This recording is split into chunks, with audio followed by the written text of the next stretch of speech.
When most people think about fighting fires, trucks, hoses, and water come to mind.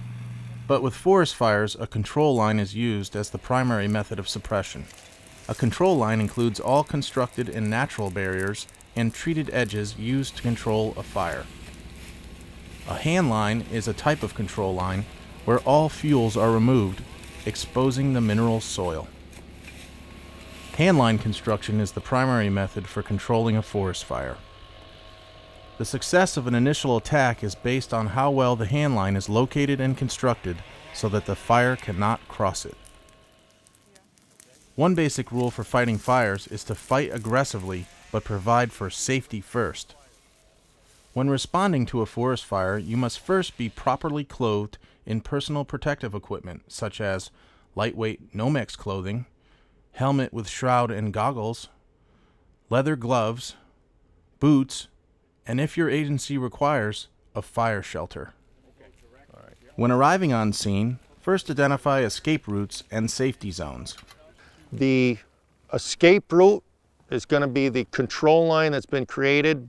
Back to this is a staging point. If it becomes unsafe past this area, we'll all progress out to 171. An escape route leads to a safety zone. A safety zone is an area void of flammable materials where firefighters can go and be safe from a wildfire. Recently burned areas, parking lots, water bodies, and ball fields can be safety zones. However, the area must be large enough to keep firefighters a distance of 4 times the flame height from any flammable materials. The next step is to appraise the overall fire situation and determine appropriate control actions.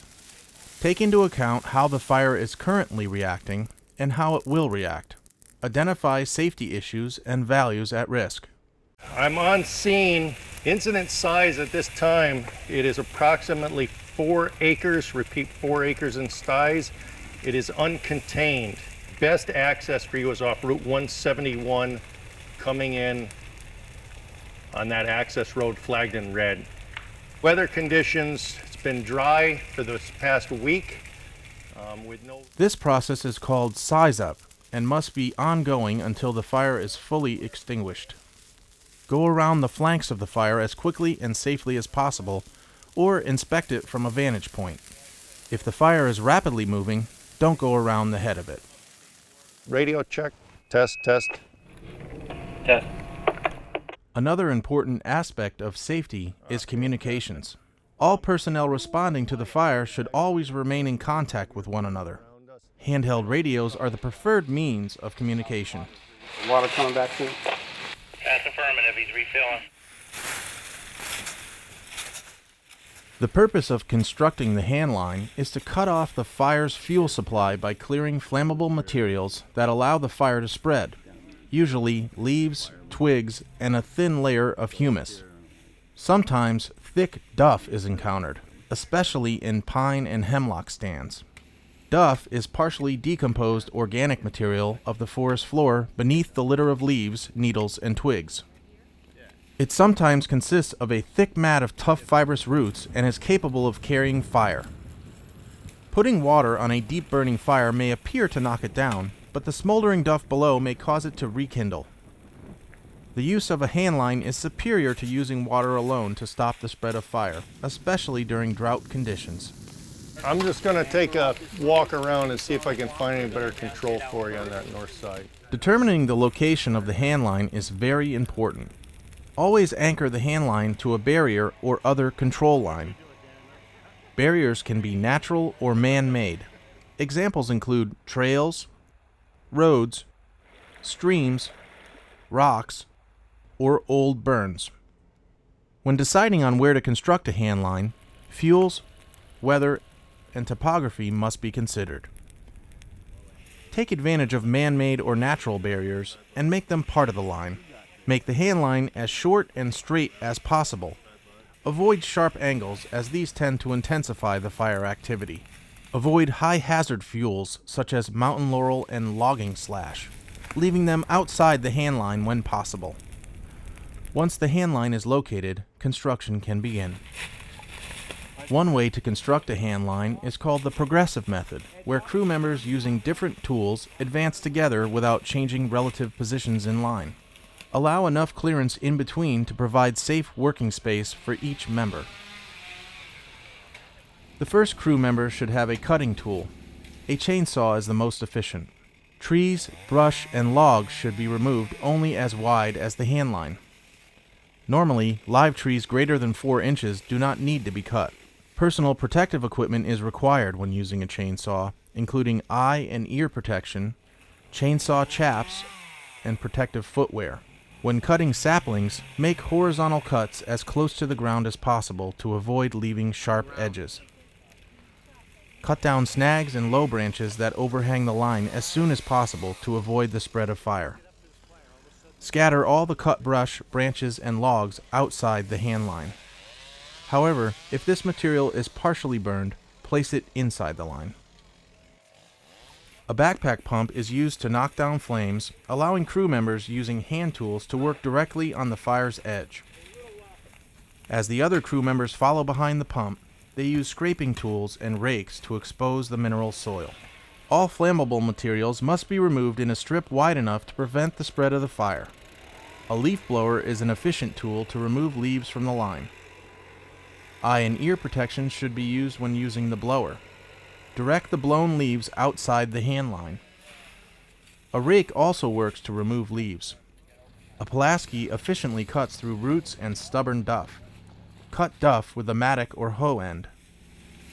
To prevent fire from creeping through dead roots, uncover and remove roots under the hand line. Once the duff has been cut, rakes or Pulaskis can be used to roll the duff back, exposing the mineral soil.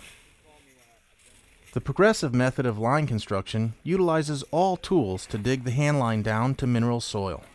As the crew works and moves along as a unit, each person adds their share to the line as they progress. No passing or crowding is permitted. A safe working distance of at least 10 feet should be maintained between workers. A recommended lineup might be flagger, sawyer, swamper or brush thrower, leaf blower, backpack pump, Pulaski, scraping tools, and rakes. During initial attack, the crew should concentrate on establishing a good hand line and stay out of the interior of the fire. State Forestry, McGuire, command. Go ahead, command. I'm just walking down your west line. Looks real good, looks like it's holding nice. The hand line should be no wider than necessary.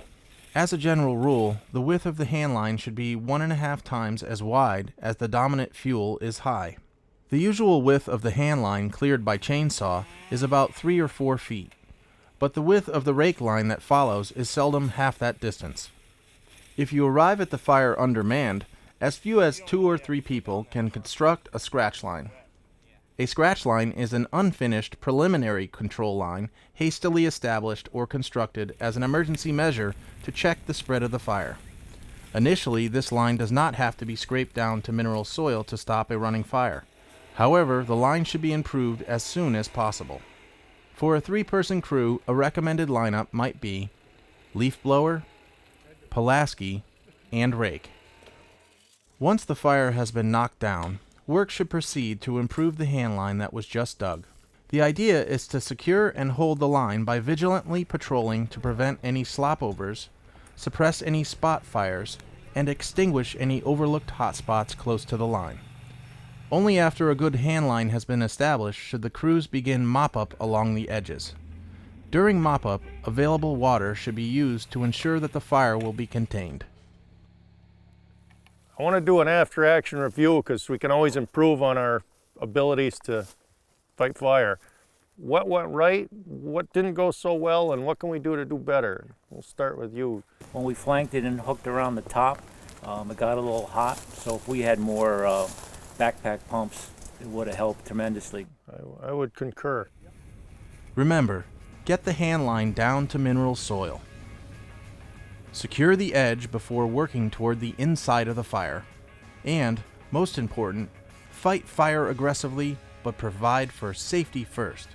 Our forests are a precious resource, So, to keep them clean, remove all flagging and trash before you clear the scene. For more information, contact the Connecticut Department of Energy and Environmental Protection's Forestry Division.